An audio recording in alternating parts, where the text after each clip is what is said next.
Well, what a good time for you guys to have a baby, huh? I mean, Yeah. perfect timing for you to be home, Hmm. have some downtime. Like, as everything was winding down for you in terms of your contract with NXT and having Candace being pregnant, I mean, what were kind of the emotions you were going through with all that?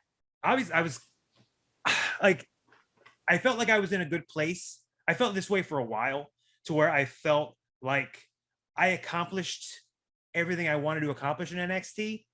And that's kind of one of those things where I talked about kind of betting on yourself, because it is kind of a scary thing to have a new baby on the way and decide, like, I'm going to turn down this new contract that's a good Yeah. contract, a safe contract, and you're going to get money every single week coming in, to kind of go off and do your own thing.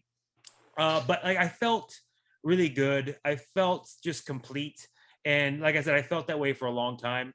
But being able to kind of, I guess, end that story on kind of on my own terms, like have that match and then have like that promo segment to where I was kind of able to kind of say goodbye, which a lot of Mhm. people don't get a chance to do nowadays. And like, Yeah. I was very lucky to be given that chance. And it's so funny because so many people thought that I resigned, obviously, because they're like, no one gets this treatment to where they're able to kind of do their match and then come out the You next had a night on very live television, poetic which is exit. which is Yeah. wild. It's live television.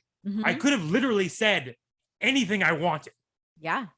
and they kind of let me say anything I wanted. Like, I went and I sat down with one of the writers, but all the words that came out were my own. I wrote my own thing. I wanted to thank people. I wanted to do things like that, and I like I said, I feel like I just have such a good relationship, a good rapport with everyone in NXT and everyone in WWE in general, Mhm. that the saddest thing to me, and you could see the footage, like, I was crying, like I was literally crying. Um, and I was crying for a particular reason when I walked out, is because I gave a present. I gave two presents. I gave a present to Matt Bloom, and I gave a present to Shawn Michaels, who was there. And I told Shawn the caveat was that he needed to open his present in front of me Oh, right shit. before I went through the curtain. Okay. So I gave him the present. And Sean's an emotional guy, and we have a great relationship. So I gave him this present, and he opens it, and he starts crying. So like, he started crying, and then it turned made me start crying. So that's when you watch the show, I'm coming out and I'm crying already. It's because, like, we had that moment right before I went through the curtain. What was Uh, the present? Can you say what the present was? so the present was, and it's a weird, like, so I did like tribute gear to him at an In Your House takeover event, and like I Mhm. had a headband, and no one in the world has a piece of any of the takeover gear I've worn. So me and Candace the night before did a little shadow box, and we did a shadow box with the headband in it, and we did a picture of me and him dressed in the gear, and then me and him when I Oh. was a kid when I met him. So like, kind of side by side Oh, that just pictures. gave me like I know, goosebumps. yeah. And then I wrote a nice message on the back as well about how much he's meant to me and how much he's meant to my career and things like that. So I was able to give that to him right before I went through the curtain, and obviously he started crying. I started crying, and then it's funny because Candace has never seen me cry, so that was kind of the first time she's ever seen me cry. Wait, Candace has never seen you cry? No, What? never seen me cry. So like, she was very adamant that if I didn't cry when the baby was born, I was going to be in big trouble. Fair. Fair enough. If Sean Yeah. gets your tears, Quill also Can't, deserves yes, your of course, of tears. course. But yeah, so to be able to kind of do that and have that moment, because for me, the thing that I was gonna miss is I was gonna miss like the place. I was gonna miss the people. I'm sure you know, like, the thing you miss Yeah. is like, you're around these people for 6 years. It's a trip to be gone from that. It's You're just weird. gone. Hmm? Like, you're in this bubble, and I do call it a bubble because it is a bubble, Yeah. where you're in this bubble for so long. I was in the bubble for 6 years, and I was extremely lucky to where I never really had any injuries. I was on TV consistently, in storylines consistently for 6 years, Yeah. uh, to where I'm just around it at all times. And especially with the performance center, that's the kind of a weekly thing, you know. Like, Mhm. I would go in and I'd work out, and I'd go in and I'd see people. Like, that was a thing that would happen for me for 6 years, Yeah. and now it's kind of just, it's gone. And in wrestling, it's a weird thing to where, like, we all still live in Orlando. Like, we're still in Orlando, but like, you don't see people anymore. Yeah, I know.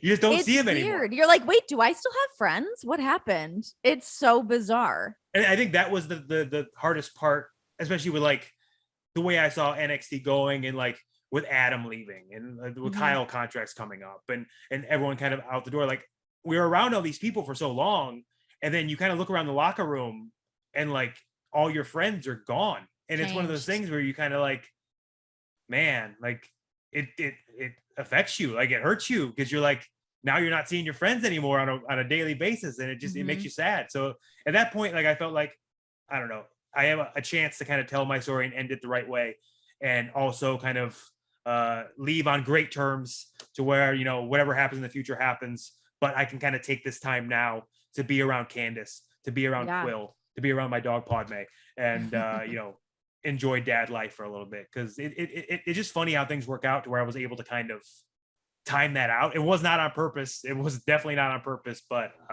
I think everything happens for a reason, and it gave me a great opportunity. It's really wild how that does happen too. And like you kind of look around, and the moment in time that you had that you were able to capture with those 6 years was kind of like that lightning in a bottle situation of, like you said, of having consistent storylines, always being on TV, not having injuries. That once you see that, okay, I feel like that chapter's kind of done now, to now figure out what to do. So did it feel like the writing was on the wall for you to leave, or were you kind of waffling back and forth at any point? I kind of made my mind up like a year in advance Okay. that this was going to be my last year. And That's pretty crazy considering how much changes has had happened within that last year. I know, as well. like people said like, oh, Johnny left because NXT changed. No, like I kind of had it in my mind that and like I wasn't leaving to go to any particular place.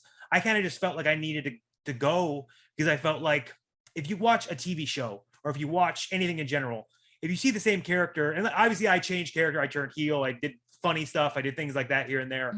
But if you see the same person on TV for 5 years, 6 years, it gets stale. And I believe that being off TV and being away makes people miss you. And I think people need to have a chance to miss you. And if they don't, then they don't really care in general.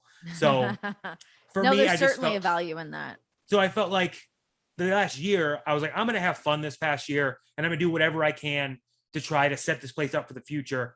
That's why me and Candace focused a lot on Indy Hartwell. We wanted to give Indy a good spot. We wanted to give Austin Theory a good spot.